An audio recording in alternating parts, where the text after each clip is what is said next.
This week on Waterways, coral nurseries, and the Turner River Restoration Project.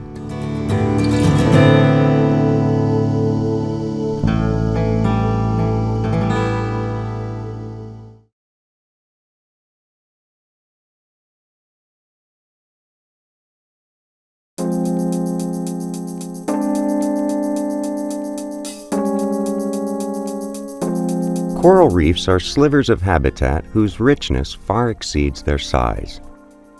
They occupy less than 0.2% of the area of our oceans, yet they are vital to the health of the oceans and the people who live near them. Coral reefs support more than 1/3 of all species of marine fish and are directly related to the overall health of the planet's oceans. Unfortunately, reefs are in decline worldwide. In many parts of the world, including Florida and the Caribbean, vibrant, colorful living reefs have become algae-choked, bone-colored coral rock skeletons. Scientists have meticulously probed for the causes of reef degradation: pollution, disease, climate change, overfishing, or maybe all of these factors rolled together. But there is one destroyer of reefs about which the scientists have no doubt. Each year, wayward boats ranging in size from pleasure craft to freighters plow into reefs, scattering the pieces over the seafloor. Fortunately today, this is damage scientists may be able to repair. When a boat goes on the reef, they break corals up. Some of the corals are large enough that we can actually cement back or in some way reattach them to the reef platform, and they'll grow and reattach hopefully to the reef itself. Some pieces are so small that they'll just roll around in the wave surge and or get covered by sediment and die. These coral fragments that we're rescuing are fragments that are too small to reattach, have fallen into crevices, will not grow, so they would be lost unless we went out there to follow up on this kind of stuff. So what we're doing is rescuing these fragments, bringing them in, and then reestablishing and stabilizing them under this type of nursery conditions. And those are the ones. So we're not really going out and harvesting corals from the wild to do studies on or to bring into the nursery. We're actually taking corals that would be lost to us. For the past 10 years at Biscayne National Park, researchers have cultivated gardens of coral, hoping to provide a source of new coral to repopulate damaged reefs. When the nursery project began, funds were limited. Therefore, Richard Curry recruited Dan DiResta from the University of Miami. The Coral Nursery Project is an example of the mutual benefits that occur when the National Park Service teams up with partners like the University of Miami. Students from the university gain valuable field experience, researchers gain important data, resource managers get a helping hand, and the reefs get much-needed attention. So it's kind of, we're scratching each other's back. It's a way of getting free research done in the park. And like I said, the Park Service is not a research agency, nor is it a funding agency. And we really have minimal dollars to actually manage the areas that we have. So without those partnerships, both the University of Miami, University of Wilmington, and other schools that participate in the park, we wouldn't be able to manage these resources with the success that we have to date. When you're in school, all you're doing is bookwork, studying, reading, and that's not much fun. And when you get out here, you actually get a lot of hands-on experience. You actually get to utilize what you learn. So it's more realistic than actually sitting behind a desk and taking tests. Like our ancestors, who thousands of years ago began to cultivate grains and vegetables, researchers at Biscayne National Park have taken to cultivating coral polyps. The first step in cultivation is collecting small pieces and preparing them for the nursery. Okay, this is a piece of coral that we're going to be taking out into or cutting up and putting into the nursery. We're probably cutting it up into 1-inch squares. Normally we wouldn't take a piece this size, we would just glue it in the environment because it's healthy enough to survive on its own. But you can see that this piece came off an old seawall and it doesn't have a holdfast anymore. I've cut this big chunk of coral in half. You can see where the iron is still left from the old seawall. We'll cut that away. What we're going to save is this part up here. Here's the PVC rod that we're using. And we'll take a magnetic pit tag and put it in here and put a chunk of epoxy on it. mount the coral this way. We put the pit tag into the epoxy, like so. Put the epoxy so that the pit tag falls in the notch. And then we spread the epoxy over the coral somewhat neatly. Then we take the PVC stake and put it approximately where the pit tag would be. This is how he ends. We've got kind of like an ice cream popsicle here. You can see the coral is on top. The coral will start to grow over the edges of the epoxy. And we keep the stake is to hold it out in the water column so that we have water flowing over it. 10 years from now or more, it might be ready to go out in the environment. Coral popsicles that the team prepares will be in the nursery until they reach sexual maturity, or about 6 inches in diameter. Even under perfect environmental conditions, most coral species grow less than ½ an inch per year. Therefore, this project requires much patience. When the corals are ready, students from the University of Miami bring the corals out to the nursery. This nursery is located in a tidal channel next to Boca Chica Key, a few miles shoreward from the reef, a place many would not expect to see coral. We first started out in 1992, just after Hurricane Andrew, trying to decide where we would establish a nursery. And I picked 3 spots. One that I thought was the absolute worst place to locate a nursery for corals. One place I thought was optimal, which was the center of the coral reef platform, where there were a whole bunch of coral reefs. And then a marginal place that was out on the coral reef platform break, where it goes off to the continental shelf. And it turned out that the corals that we transplanted onto those early structures were growing the greatest here in the canals or the tidal creeks, and absolutely miserably on the coral reef itself, and we're not sure why. Scientists guess that the tidal creeks protect coral from many of the stresses that afflict the reef. The tidal channels are also convenient for another reason. They are close to islands that act as a base of operations for nursery care. When we first did it, we had concrete pyramids and the corals were growing over the structure itself, and we had no way of getting the corals off the structure. By using removable coral popsicles and by locating these popsicles close to shore, scientists have made it easy to collect a wealth of data about the coral. There have been a number of researchers, and still are a number of researchers, that are growing corals in the environment, where they take coral fragments and without cutting them up or anything else, they just cement them to the surface and been monitoring those corals over time and watching their growth and trying to estimate what the growth rates are based on length and width and height and that kind of stuff.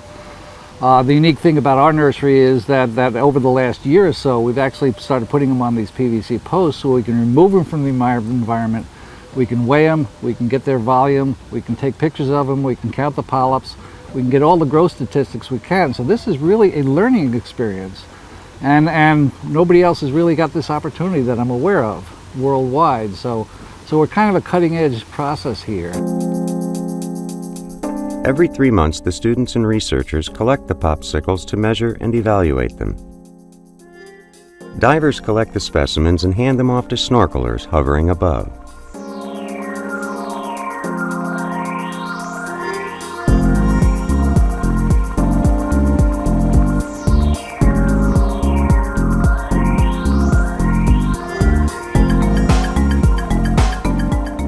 Then, the corals are brought to a temporary science station nearby.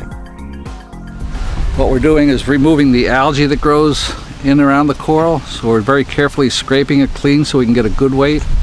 And the corals are pretty hardy. They can be out of the water for quite a while before they dry down and suffocate. Scraping the algae from the popsicles is like pulling weeds from a garden. If the algae are allowed to proliferate, it can limit the growth of the coral. As some students scrape away the unwanted algae, others are busy weighing and measuring the cleaned popsicles. Then, digital photos are taken so that the coral growth can later be visually scrutinized.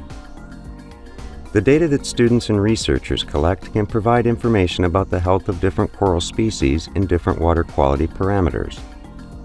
Some corals in the nursery have proved more resilient to environmental stressors than others. This one is really healthy in the fact that you can see that it's got good color all around. It's growing well over the edges that were cut, so the coral is actually growing very nicely. This piece of Diploria here You can see it hasn't grown over the epoxy at all. In fact, the edges are already dying. So whether this piece will make it or not is subject to debate. The cervicornis we've had a lot of problem with. You can see that we put it out and it was nice and healthy. It was a broken edge right here. It started to recover probably over the summer months. And then when some of the cold winter water got on it, it killed the corals. Biscayne's goal is to eventually have 2,000 coral pieces in their nurseries. The park plans to make the nursery-grown coral available to any public agency working in South Florida. To date, I'd say the project in nursery development has been an extreme success. We're seeing the coral fragments growing. We're seeing tissue growing over the cut edges very rapidly. We see greater growth in the summertime than we see in the wintertime. And we're actually seeing, if you take an average growth rate, we're seeing about a half a gram each quarter. But some of these coral fragments may do more than help repopulate the reef. They may help us to understand why reefs are in trouble. Really, it's very difficult to get corals into the lab. If we can establish a coral supply for researchers to do physiological, biochemical growth studies from corals that have been rescued from grounding sites and stabilized under laboratory conditions, it would be really a great help to coral researchers around the country. Coral researchers will use these corals to investigate how pathogens, changing climate, and pollution affect the reef.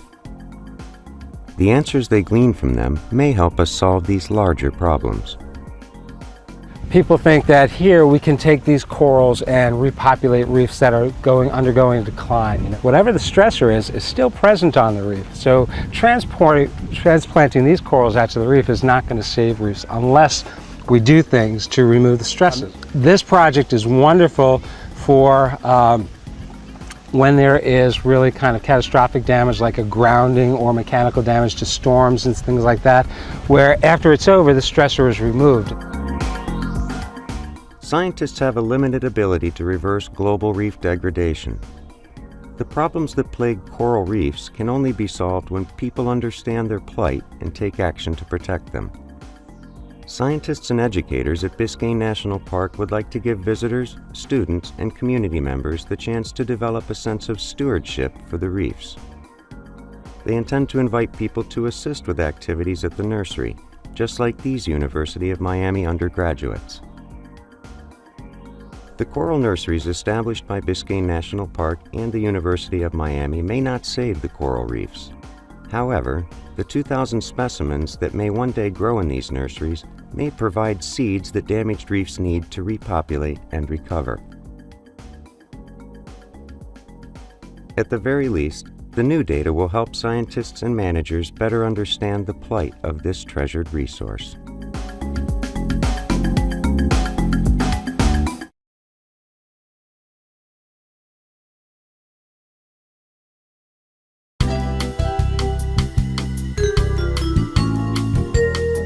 South Florida in the 1950s.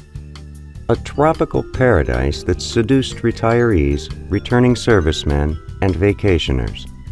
People flooded to Florida. We'd like to take you to a very special place. Optimistic developers planned roads, subdivisions, and industrial parks on the land just west of the Everglades in the Big Cypress Swamp. But others had a different hope for Florida and rushed to protect one of the state's least spoiled treasures, the Big Cypress Swamp. Located north and west of the Everglades, Big Cypress National Preserve protects 729,000 acres of cypress strands, wet prairies, and pine islands. The expansive mosaic of wetlands within the preserve accounts for 2/5 of the water that flows into Everglades National Park. That's 40% of the fresh water that reaches the Everglades coast. The Turner River is one of the most important channels connecting Big Cypress to the coast, helping to maintain the health of the vital coastal estuarine ecosystem. Until recently, it was a river that wasn't working the way a river should. In the late 1950s, Turner River Road, Birdon Road, and Upper Wagon Wheel Road were built with the idea that there would be eventual residential development in that area. The road beds were formed by excavating what was then became the canal, and using that material to make the roadbed, this severely altered the hydrology. When the preserve was established in 1974, the Park Service wanted to go in and modify these canals, modify the roadbeds to return the hydrology in that area to more of its natural character.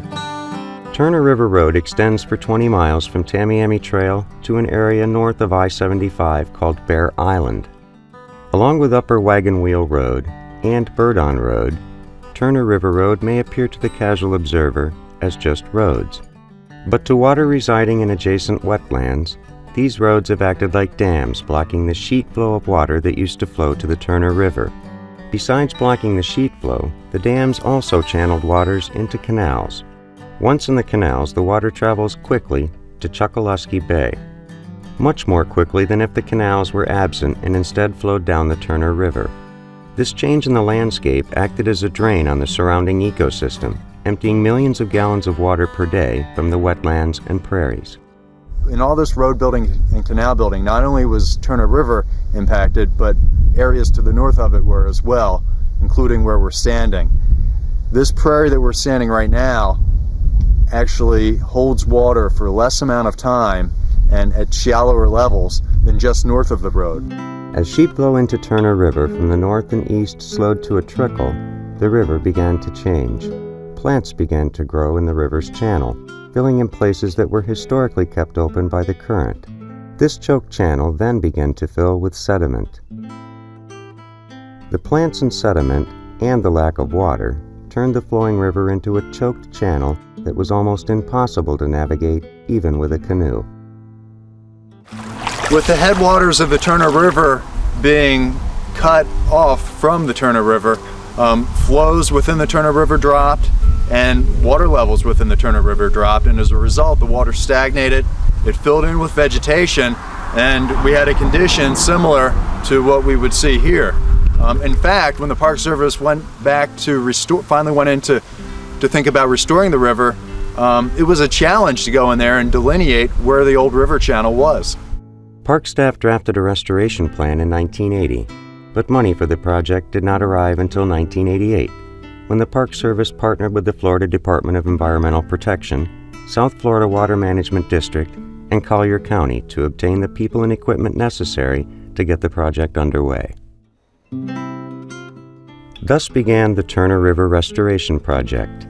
Its mission? Restore water to the river, and by restoring the river, restore the strands and prairies. We're at Turner River Canal. This canal used to flow all the way down to KOSLOSKI Bay, but in 1988, a series of 19 earthen plugs were added to slow water down in these canals, and then a series of 8 culverts were added across the roadbed to push water across into the adjacent wetlands across the road. It's designed to block water flow, form a slack water pool behind it, and then the culverts were added to get water across the road and back into the Turner River, as opposed to having it run all the way out to tide down the canal. This is the new headwater watershed for the Turner River. Historically, sheet flow used to naturally flow into the headwaters of the Turner River and then meander the 9 miles to tide. But now with our new system, with Turner River Road blocking that sheet flow regime, we have the culverts as our new watershed delivery system for the Turner River. By creating plugs to block the flow of water down the man-made canal, and by passing culverts underneath Turner River Road, the restoration team was able to get more water into the Turner River, but not enough. Now, when we put in these plugs in 1988, we've noticed some unintended consequences. We found that a lot of more water went to the river, but we also had the problem of water flowing around the earthen plug, as we can see here. That's the one thing I've learned since being in South Florida, a hydrologist in South Florida, is that in fact water has a mind of its own. We can put in plugs, we can put in culverts, but sometimes the water doesn't go in the culverts as much as we want, or around the plugs and down the canal. So that's our opportunity to employ this empirical or trial and error methodology and establish a dialogue with the water. collect data, see what the water's saying to us, and then modify the restoration program appropriately to get a better result. Scientists and engineers can do their best to predict what water will do, but they will never know for certain what will happen until they put the plugs and culverts in place. Scientists like Bob call this approach empiricism, learning by doing, then watching the results. We do a restoration action knowing that it's going to help out, and then we monitor the result and learn from the result and build upon the success to make it a larger success. And in fact, that's been something that's really been a hallmark of the Turner River restoration. The plugs and culverts helped, but did not have the impact the Park Service had hoped for. So the next step was more ambitious. The Park Service decided to eliminate the canal downstream of the Tamiami Trail. In 1996, restoration actions were taken to fill the southern 2 miles of this canal in, and this did two things. It prevented water from shooting down the canal, and for the first time, water flow in the river actually exceeded water flow down the canal. The second thing, it forced recreationalists, your canoers, your fishermen, to go to the river. Today, Turner River is close to looking like it did before the local roads were built. Though the restoration team continues to monitor water levels and to contemplate future adjustments to the road and canal, the results of their work are easy to see. Well, canoeing on the Turner River is when you really see the payoff of what the restoration's all about. 20 years ago, this wasn't a possibility. It was a vegetation-choked river corridor that didn't have the water levels to support canoeing. But now, as a restored system, it gives our visitors an opportunity to get out and enjoy the diversity that the river corridor has to offer, and really good feel for the Big Cypress National Preserve. When the preserve was established, Park Service staff inherited an ecosystem whose shell had been broken. Through plugs, culverts, fill, and a commitment to keep trying new solutions, the broken shell of the Turner River has been pieced back together. While the Turner River may never be exactly as it was, it is acting like a river again, carrying fresh water slowly to tide. Water is staying longer in the strands and prairies, and a new balance has been struck between people and nature.